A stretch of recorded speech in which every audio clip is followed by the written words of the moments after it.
Innal hamdalillah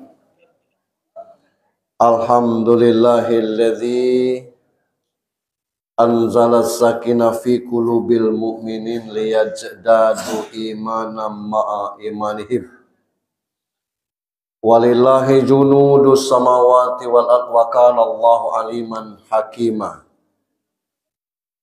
Ashhadu an la ilaha illallah wahdahu la syarikalah wa ashhadu anna Muhammadan abduhu wa rasuluh la nabiyya ba'd.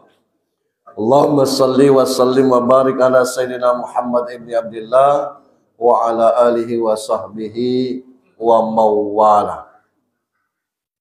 Qala Allah ta'ala fi kitabihil karim, a'udzu billahi minasy syaithanir rajim. Bismillahirrahmanirrahim. Ya ayyuhalladzina amanu taqullaha wal tanzur nafsum ma qaddamat lighad wattaqullaha innallaha khabirum bima ta'malun. Sadaqallahul azim. Bapak Imam Khatib Bilal Garim Masjid Nurul Huda yang kita hormati, Ketua BKM Kakanda Zulmardin Awan Lamo beliau, yang saya hormati pengurus dan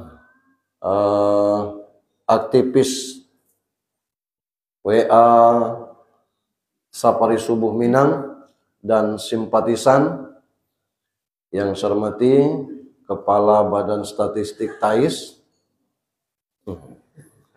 Ada dari TAIS Pak ya, yang kita hormati. Bapak Ibu jamaah sekalian yang dirahmati Allah Subhanahu wa taala. Kata orang Jepang, jan malu jo indah ado harato untuk awak tampil ke di dunia ko. Jan basadih bila awak indak berilimu. Tapi kita malu bila muka ko alun pernah sujud jo Allah Subhanahu wa taala. Malu kita Pak. Ini tinggal 4 hari lagi menghabiskan 1446 Hijriah. Sampai saat ini kita belum sujud kepada Allah, malu kita. Inna a'tainakal. Sungguh kami sudah kasih kamu nikmat begitu banyak. Kompensasinya apa? Pasal lili wanhar. Sholatlah dan berkurban. Berkurban itu bukan motong kambing, motong sapi Pak. Membunuh sifat binatang pada kita. Ba'a caranya membunuh sifat binatang. Bapak Ibu yang saya hormati, kalaulah di segelas kopi, sisa kopi itu setengah lagi, masuk lalat hijau, langau baso, padangnya,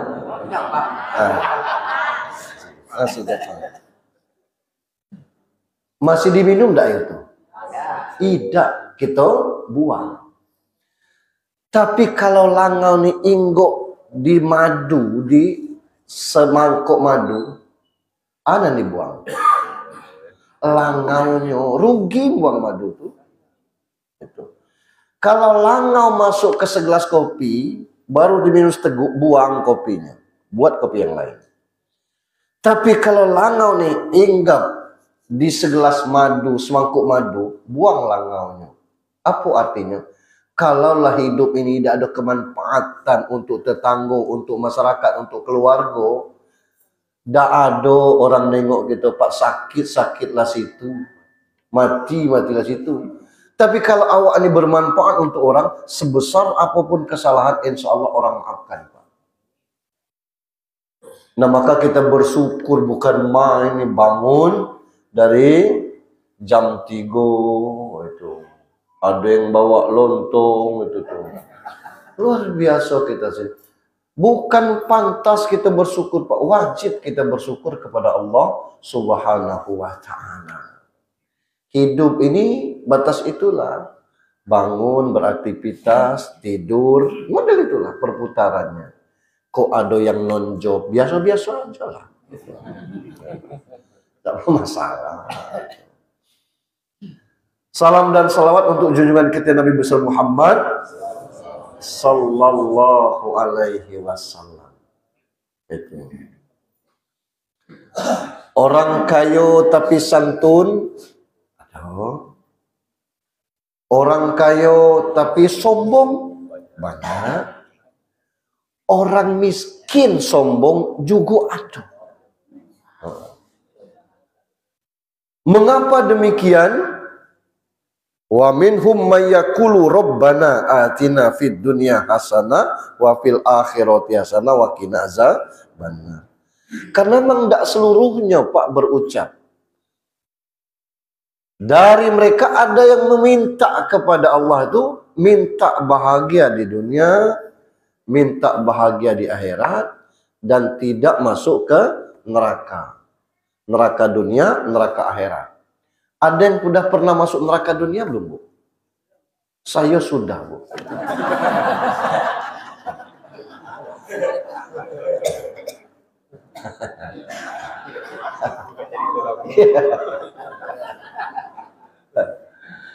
Nah itu. Bapak Ibu yang saya hormati, nah kebahagiaan di dunia ini jangan kita persempitkan. Bagi orang bangun subuh ke masjidnya sendiri susah, tapi bagi orang Rawa Makmur Merpati 4, ada yang dari Merpati 12 itu, seberang dari bandaraya lagi sampai ke Merpati ujung lagi ada sebuah kebahagiaan. Artinya kebahagiaan itu luas. Ada orang yang dengan kondisinya pakai motor tidak pakai jaket, dari bumi ujung itu Tino lagi, itu sudah luar biasa. Mana belok-belok lagi cari rumahnya ke situ tuh. Itu luar biasa, Pak. Jadi kalau Pak Zul mengatakan ayolah oi kita orang Merapi ujung nih, bukan berarti yang lain tidak diajak. Kita mengajak ini supaya ada kebahagiaan kita. Jadi mencari bahagia itu bukan dengan harta. Banyak orang yang rumahnya besar, bininya besar, tapi tidak sedikit orang yang makan ubi rebus, berebut di ubi rebus itu. Kata kita, ya kasihan nengoknya, ubi rebus aja berebut. Padahal dengan berebut itu bahagia. Itu. Maka pagi hari ini kajian kita mohon 3 hasanah untuk membangun peradaban. Ini bukan hasanah dunia itu luas Bapak Ibu. Apa yang kita mohon? Hasanah bidang ilmu, hasanah bidang ekonomi, hasanah bidang politik. Itu yang kita kaji. Sebatas mano kita lita. Lita sampai jam 6 jadilah batas jam 6. Lita batas jam 6 kurang 10, kita 5 menit lagi istirahat. Yang pertama, hasanah di bidang ilmu. Orang pintar di Indonesia ini banyak nian, Pak. Banyak nian. Habibie itu salah satunya. Ada tidak taman SD, tapi mampu merakit TV persis TV keluar Jepang. Alhamdulillah ditangkap, Pak. Ngapo berani mengeluarkan TV tapi tidak seni, tidak SNI standar nasional Indonesia.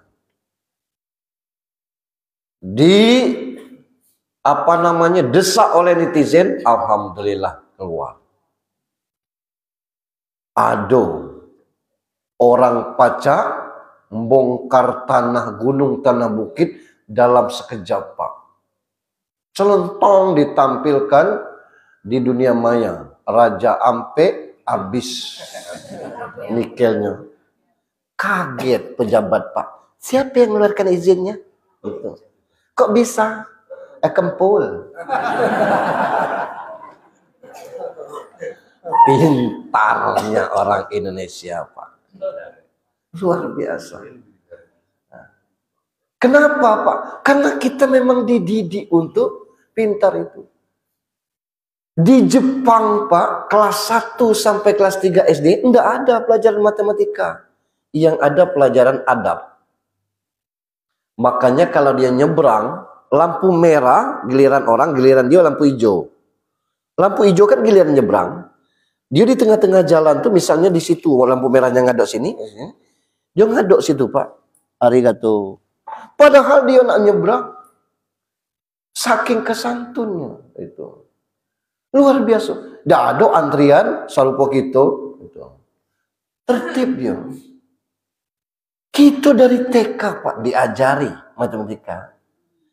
Anak-anak bunda, ada 5 iti di air, ditembak 1. Tinggal berapa anak-anak? Ada anak yang cerdas. Habis, Bu Guru. Kok habis? Yang 1 mati, yang sampai lagi terbang ya. Kaget ibu gurunya.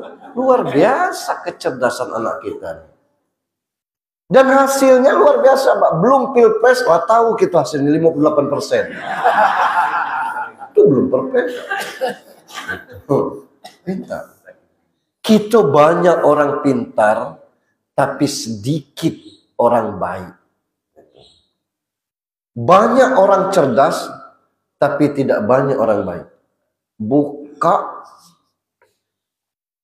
Google nanti, tapi klik kisah Ibu Sri Rahayu guru SMP. Menetes ibu ini di depan media ngomong, saya nggak nyangka murid yang saya banggakan, kelas 1 SMP saya walinya, kelas 2 SMP saya walinya, kelas 3 SMP saya walinya. Ketemu setelah sekian tahun, si anak yang tadi juara kelas ini, juara umum ini, jadi dokter. Masih ingin ibu, nak? Siapa ya? Ibu Sri siap. Sri Rahayu, nak, wali kelas kamu kelas 1, kelas 2, kelas 3 dulu, ibu wali, karena muridnya masih dikit. Ibu wali kelas kamu, nak. Siapa ya? Ya sudah, nak. Netes air matanya. Di lain sisi, pernah ibu ini penataran, pas maghrib, ban motornya pecah. Nah, payah dia, ngawai-ngawai tadi. Tidak ada orang mampir. Tahu-tahu ada lanang rambut gondrong, mundur, boncengan. Bu Sri kan? Bu Sri kan? Iya, Bu. Saya murid ibu. Kenapa, Bu? Ban motor saya pecah. Ibu naik dengan kawan saya, motor ibu biar saya dorong. Gitu. Bermotor pakai kaki model ini, ibu turun di sini. 10 kilo, Bu. Ibu silakan istirahat di hotel biar kami bereskan motor ibu. Besok pagi motor tuh lap bersih, minyaknya full. Pas ibu tuh mau keluar hotel, kata pemilik hotelnya, dah selesai, Bu, dibayar sama yang gondrong kemarin. Jadi kadang-kadang mendidik orang pintar tuh gampang, Pak. Tapi mendidik orang beradab, berakhlak, itu yang sulit. Kita ingin ilmu yang ada pada kita ini, hasanah ilmu kita, Pak. Ya. Kak Zulmardin ini, seumur hidup dia ngajar dan pernah jadi kepala sekolah. Berapa persen murid yang tahu? Saya juga model itu, Pak. Saya masih punya WA anak saya, SD dulu. WA anak saya SMA dulu, kebetulan saya lewat di MTS ini tidak ngajar, masih saya jalin hubungan itu dengan anak-anak. Ada yang kadang-kadang kita WA dia tidak balas, tapi tidak sedikit anak-anak yang masih peduli dengan kita. Nah ini, nah oleh karena itu ilmu yang ada pada kita ini, kita berharap ilmu yang bermanfaat. Cuma kadang-kadang kita ini masih lemah. Dalam literasi Indonesia ini diteliti 70 negara, alhamdulillah kita urutan ke-62 sedunia dalam bidang baca. Alhasil itulah kalau kita nyebarkan berita di grup, hati-hatinya. Ngapa hati-hati? Kalau orang tanggapi dengan negatif, senyumi aja. Kadang-kadang nyo terbiasa baca judul, tidak baca isi. Judulnya buruk, isinya elok. Judulnya elok, isinya buruk. Celentang dia ngomong gini. Alah ketebak tuh, tidak bisa, tidak membaca isi, baca judul. Hari ini ada berita misalnya Masjid Nurul Huda, masjid terbaik se-Sumatera. Tengok berapa persen orang yang baca. Tapi kalau ada berita kas Masjid Nurul Huda jebol oleh ketuanya dan dibawa kabur, itu dalam kurun sejam itu ribuan Pak yang baca dan yang nge-share-nya. Otak kita nilah ngeheng dengan berita buruk. Kalau selalu yang buruk kita tampilkan, itu orang cerita kebaikan, dia tetap mencari sisi buruknya. Betul ketawa tuh. Elok kalau tapi sisi buruknya ini buruk tuh lah dia cerita. Macam mana ilmu kita nak hasanah itu.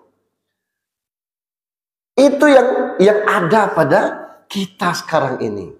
Jadi kita punya ilmu, biar sedikit, tapi ilmu kita tuh membawa kepada kebaikan. Kata Mufti Malaysia di Mesir, itu ada universitas namanya Al-Azhar. Tapi yang terkenal adalah makam Fir'aun. Itu. Kalau orang ke Mesir, malas orang berkunjung. Nah, ngapa pula nengok universitas? Nak nengok makam Fir'aun, ramai. Ada Profesor Dr. Rum tanya dengan mahasiswanya, mana yang lebih bagus, orang bodoh tapi bertakwa atau orang pintar tidak bertakwa? Tidak bisa muridnya jawab, mahasiswa jawab. Kata Prof. Rum, bagus semua. Semuanya bagus. Bab ngapa? Tidak mungkin dia bodoh kalau dia bertakwa. Tidak mungkin orang pintar tidak bertakwa. Pintar apa dia kalau tidak bertakwa? Dan mungkin bodoh bertakwa. Kita mengapresiasi bodoh itu tidak bisa membaca, tidak baca ngitung. Enggak. Bodoh dalam baru Al-Quran itu beda Pak. Gitu. Ada ayatnya fa'fu anhum wa'mur bil uruf wa'rid 'anil jahilin. Kasihlah maaf, ajaklah berbuat baik, menjauhlah dari orang-orang yang bodoh. Apa bodoh tuh? Saya dengan Yul Kamra misalnya, Yul Kamra beribut. Aku minta ke Dasab, Dokter Sab, Dok, ada jadwal tak malam kok? Tak ada. Bantu saya ke rumah Ustaz Yul Kamra.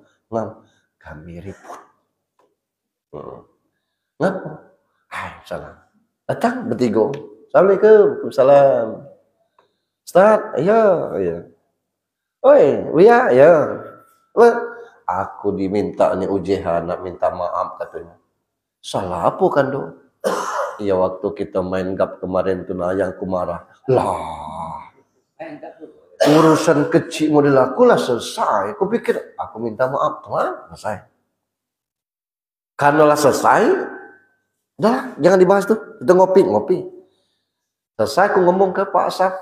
Pak aku luan ya, selesai masalah. Berangkat aku. Pak Haji tinggal. Pak Haji nanya, masalah jauh Ustaz Junaidi. Sakit hati yang boleh. Yang model itu tuh, yang bodoh. Orang lah datang minta maaf. Dikecek, namanya tuh. Ketek salah dia tuh. Ketek apa? Masam ketek tuh.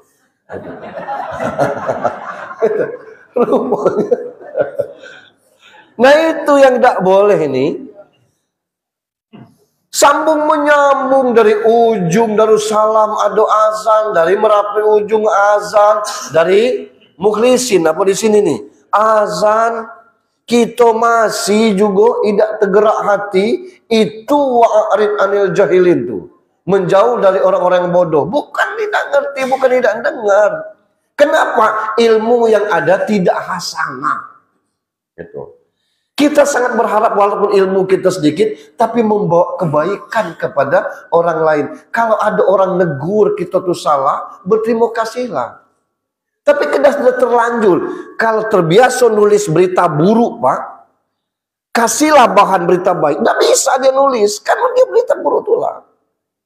Dibangun jembatan oleh Pak Wali Kota di Pantai Panjang. Dicari berapa biaya, kok serupoi ko berjembatan. Divideokan, ngapa? Memang wataknya buruk tuh lah, cari yang buruk tuh lah. Gitu. Dibangun karpet di Merah Putih situ itu. Sayang karpetnya model ini, kenapa tidak begitu, kenapa ini, berapa anggaran ini. Padahal itu jadi tempat yang sejuk bagi orang-orang bawa keluarga. Itu ilmu yang ada tidak membawa kepada hasanahnya. Terlalu banyak Pak aktivis 98 ya, yang kita reformasi itu 98 kan, yang nurunkan Soeharto tuh, rupanya kemarin tetangkok jadi ini jadi itu, bos-bos yang demo-demo itu artinya belum dapat kesempatan baik. Sama awak juga koruptor, kami kok gara-gara SKZ 17 PT-nya enggak ada. Allahu Akbar. Nah, maka dengan ilmu yang sedikit ini kita jadikan ilmu yang hasanah, ilmu yang baik, ilmu yang membawa kepada kebaikan apa saja.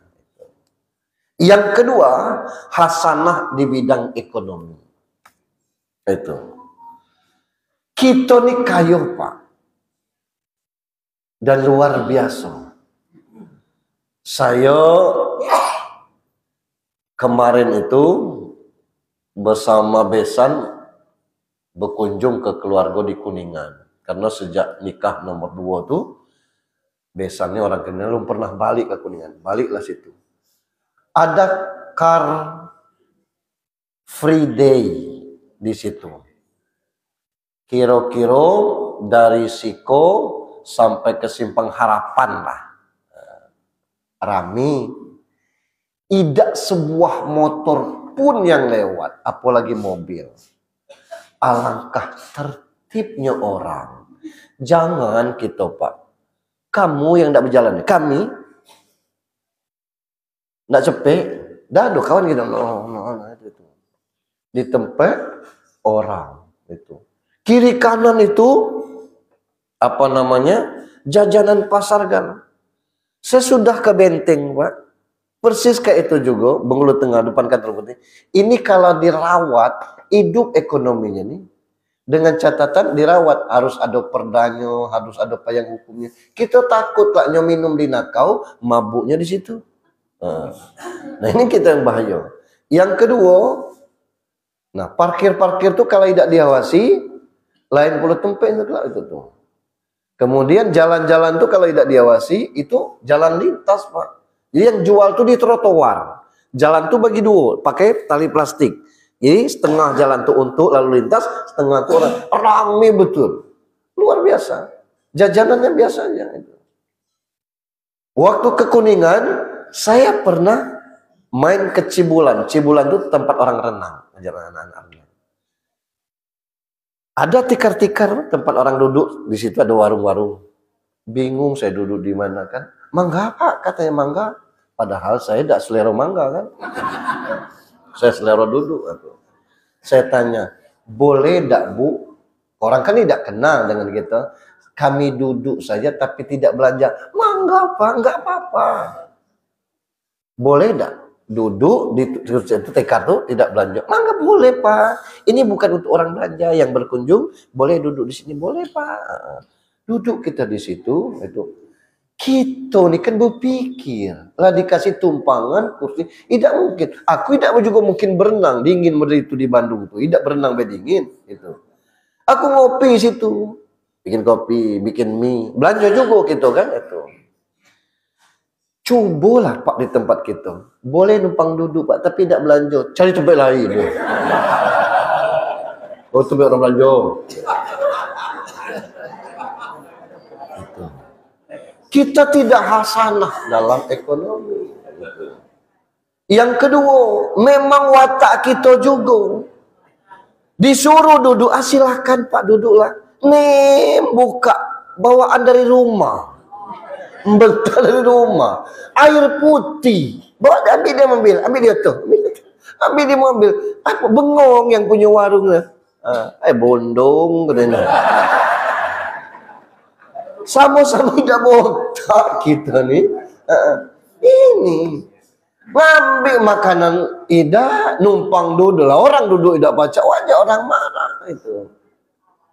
Nah ketika kita sampai mau pesan mie itu, kalau dimasak harganya agak beda Pak. Berapa harganya emangnya Bu? Kalau dimasak di sini harganya 10.000.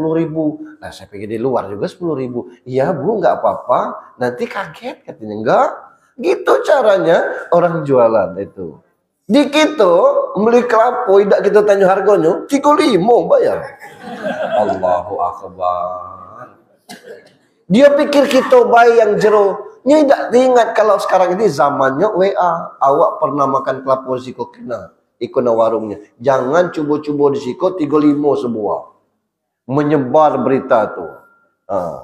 Nah, karena itu kita tidak hasanah di bidang ekonomi. Luar biasa Pak cara. Ada beberapa objek wisata di situ menyatu dengan tidak perlu nak kadang-kadang makanan karena kita lapar kan, makan cireng, cilok, banyak cicinya di Bandung tuh, gitu. Untung tidak cincin aja gitu. Beli cireng kita, cireng goreng tuh harganya berapa Bu? Sepaketnya 20.000 gitu. Kita bayar duit cash. Maaf Pak, QRIS saja katanya. Apa QRIS itu? Sen gitu. Kenapa? Tidak perlu kita mengembalikan duit, tidak perlu juga pakai sosokan. Luar biasa. Sudah maju cara orang ekonomi. Nah di kita ini kadang-kadang seperti itu kondisi yang ada. Pertama, pasar tidak terawat. Yang kedua, kalau tidak dirawat, beribut dulu. Ada di Bue, nyondak di luar. Pasar Pagar Jati itu Pak, hari Kamis. Eloknya dibuat bupati di seberang pasar yang lama. Sampai kini alhamdulillah tidak ditunggu. Nyondak pasar di tempat sempit itulah. Ini kondisi. Jadi bangun pasar kita tuh habis biaya, tidak dimanfaatkan. Baru koto tuh seelok itu dulu. Tinggal berapa inciknya lagi. Saya sampaikan kepada Pak Dedi, tolonglah itu. Perkara orang nangisi atau tidak, tapi paling tidak nyamankan dulu orang di sini. Karena tidak nampak cak sarang hantu seperti itu. Alhamdulillah sedikit mulai berbenah. Pasar Panorama juga model itu. Ini berebut nak di jalan itu kondisi kita. Tidak hasanah kita di bidang ekonomi. Baik kitanya pembeli maupun penjual. Ada yang pembeli itu dari pucuk motor tuh. Tuh. Itu. Itu Pak. Tidak hasanah kita dalam hal demikian ini. Merasa kita punya kekuasaan sedikit. Nah, bagaimana upaya kita? Ada Ibrahim bin Adam. Sebelum ke Aqsa, ke Palestina, dia beli kurma 2 kilo. Jatuh 2 biji, dia pikir dari yang ditimbang itu. Dia makan. Berangkat ke Palestina. Berdoa di Aqsa. Ketika berdoa, karena dia nih wali Allah, malaikat diskusi. Sayang katanya. Kenapa doanya tidak diijabah lagi? Kata malaikatnya itu, kenapa tidak diijabahkan? Dia makan kurma 2 biji yang bukan haknya. Kurma itu jatuh dari timbangan, dia pikir hak dia. Ternyata itu kurma penjual itu. Itu tidak halal, itu menyebabkan doanya tidak diijabah. Menangis Ibrahim bin Adam, pulang dia lagi ke Madinah. Belum ada pesawat waktu itu Pak. Jalan kaki mencapai 2-3 bulan. Sampai ke tempat yang jual kurma itu, dia cari bapak tua itu, nggak ada lagi. Ditanya anak-anak muda, bapak tua yang jual kurma ini, kenapa Pak? Mana dia? Oh, sudah meninggal. Sebulan yang lalu. Oh, kenapa? Kamu siapa? Kami anak-anaknya, alhamdulillah. Saya pernah temakan 2 biji kurma bapak kamu. 2 biji. Saya minta ikhlaskan. Oh, kami 9 beradik, Pak. Ini berempat, yang 5 lagi mencar katanya. Kalau kami berempat ini insya Allah ikhlas. Dicarinya satu persatu anak almarhum minta ikhlas. Kurma 2 biji. Itu segonian bertai. Maka orang banyak bertanya dengan saya, apa hukumnya panitia kurban dapat daging lebih, Pak Ustadz? Allahu Akbar. Kenapa? Pak Ujah, kurban tak? Kurban, insyaAllah. Kami jemput pitinya pun TF aja lah, TF. Sampai waktu kurban, Pak Ujah nak ikut tak cari sapi? Woi, dah, woi. Jauh itu. Ridho kami yang nyari, yo. Pergi nyari ke pasar Pedati, aduh, mahal. Pergi ke Sukaraja, aduh mahal.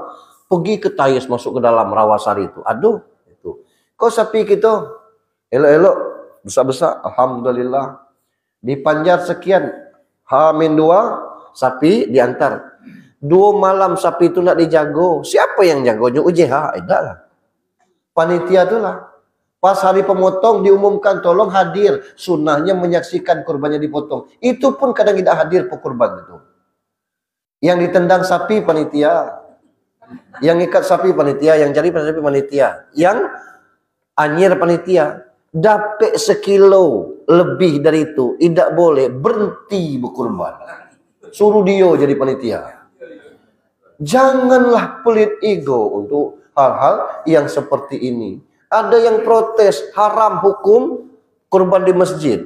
Kalau di dalam masjid haram, di luar masjid boleh.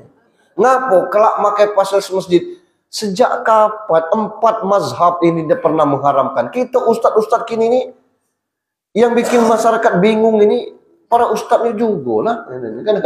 Jangan kita sempitkan. Kenapa? Memang kita menggunakan masjid ini sebagai wasilahnya saja. Panitianya dari pengurus masjid diumumkan Nurul Huda ada 7. Kata orang banyak. Siapa berkorban pulan-pulan? Bapak ekonominya lu mantap nih, tapi lah berkorban membawa yang lain. Ada orang numpang sholat, ditengok ngapo sapi yang ke-7-nya itu cuma 5 orang, Pak. Yang 2 orang tidak ada lagi, Pak. Boleh saya numpang, Pak? Alhamdulillah, silakan, Pak. Saya tutup yang 2 orang itu, Pak. Ya. Uangnya, Pak, nah mana nomor rekening ini, Pak, itu. Dagingnya kami antar kemana? Oh, enggak usah. Saya nutup yang 2 orang itu saja. Kan luar biasa ini. Nah, ini kita. Jadi, kalau kita hasanah di bidang ekonomi, Pak, luar biasa. Ngapo? Walau anna ahlul qura amanu wattaqau la fatahna alaihim barakatim minas samai wal. Barokah Allah turunkan dari langit. Andai kata ilmu yang kita punya ini hasanah, tahu diri kepada Allah Subhanahu wa taala, andai kata rezeki yang ada kita bisa berbagi dengan transaksi yang hasanah, ekonomi yang hasanah, luar biasa kita. Yang ketiga, hasanah di bidang politik. Gitu. Di Kabupaten titik-titik, Pak, nggak usah kita sebut, Bengkulu ini, itu ada 30 kursi DPR-nya. 8 itu, maaf, bukan kita masalah sara nih. Dari 38 itu orang dari Medan kan isinya. Dikumpulkan orang Medan di kabupaten itu tidak sampai sedusun, Pak. Itu. Tidak sampai sedusun. Tapi isinya banyak orang Medan. Kenapa? Ada yang berprinsip, aku iblis nyalek asalnya ngasih duit, aku pilih. Sana nyalek tidak kasih duit, maaf ya. Inilah jadinya. Ketika orang jadi, kita tidak jadi, susah kita. Ngaku palak lah dibeli. Berapa ratus ribu orang Minang di kota Bengkulu. Yang di kota nih, DPR-nya siapa? Cuman seorang. Gitu. Nah ini kondisi, karena kita tidak hasanah di bidang politik. Bengkulu Utara Benteng tuh, Pak, 8 kursi. Dapil Bengkulu. Seorang tidak ada orang Benteng. Dari 8 itu, orang Bengkulu Utara semua. Itu kondisi ini, karena tidak hasanah di bidang politik ini. Pokoknya siangan si piti, itu yang awak pilih. Selesai kita. Model-model itulah terus. Kemudian yang kita pilih juga, begitu jadi, tidak ingat lagi orang Minang. Itu pula kadang-kadang nih. Tidak ingat lagi dia orang Benteng, tidak ingat lagi orang Utara. Itu pula yang membuat kita susah ini. Hasanah di bidang politik luar biasa, Pak. Andai kata jadi yang kita pilih kemarin itu, mungkin Indonesia ini punya harga diri. Bukan saya mengatakan bahwa Indonesia tidak punya harga diri sekarang, tidak. Cuman kita kalah dengan politik yang tidak hasanah. Luar biasa. Itu kondisi yang ada. Kita nikmati. Maka taubat itu, Pak, ada namanya taubat sambal. Nah, kebilo tidak ada sambal nyari. Ada tobat mingguan, itu tobat harian, tobat mingguan itu apa? Tobat motong kuku, tepotong pendek, la ilaha illallah katakan. Ada tobat bulanan, itu apa? Motong rambut, tepotong pendek, buatnya kota. Elok tak? Astagfirullah, aku nilai tua, katakan. Masa model, tak apa-apa Pak tua-tua, yang penting gaya muda. Tobat kita motong rambut itu. Ada yang tobat 5 tahun sekali. Tobat salah milih gitu. Selesai kita 5 tahun baru kita. Andai kata kita hasanah dalam politik ini luar biasa. Tapi kita sudah tercekoki pile-pile gitu. Ada yang ngomong wajar lah dikasih. Dia motong karet tidak hari itu. Lah ngapa pula tidak motong karet? Kalau dia bangun setelah subuh motong karet jam 6 sampai jam 10 tuh selesai motong karet tuh. Tutupnya coblos tuh jam 12 pacak. Tapi karena itu sengaja tidak motong karet karena ada kompensasi yang lain 100-200 itu yang kita ambil. Kata kawan, wajar lah ganti uang lelah nyari itu. Yang mana yang wajar itu? Kalau itu cara kita berpolitik, sampai kapanpun kita akan selalu tertindas. Seperti itu yang ada pada kita. Kita tidak hasanah. Yang kedua, disampaikan masalah politik ke grup ini, agama, ada yang ngomong, ini kan grup agama. Jangan politik di sinilah. Nih. Itulah gara-garanya Islam ini selalu kita bawa. Bukan kita baik dunia, Pak. Siapa yang berani melawan Israel? Iran. Siapa Iran itu? Syiah, Pak. Kowar-kowar ngomong Syiah. Mana yang lainnya? Tidak ada. Selesai dipecinya. Ikut negara lain, kami peci pulau. Neter pulau. Yang orang Amerika nih. Tidak main-main kayak ini. Itu, Pak. Ya kita hasanah dalam politik ini luar biasa. Kapan itu akan termuncul nanti? Apabila Palestina menjadi taman surga, itu kiamat landak dekat. Israel musnah di muka bumi Allah ini, itu sampai kapan? Kita mungkin tidak ada lagi di situ. Karena tidak ada lagi kita situ, malah sebelum kita tidak ada, kita makan lontong. Demikian. Mohon maaf. Ada pertanyaan? Tidak ada. Ada kan? Saya pikir demikian ya. Mohon maaf pada Bapak Ibu. Kalau kedengarannya agak kasar, keras, itu kedengarannya saja. Padahal sebenarnya memang kasar. Saya mohon ampun kepada Allah, mohon ampun kepada Bapak Ibu. Wabillahi taufiq wal hidayah. Assalamualaikum warahmatullahi wabarakatuh.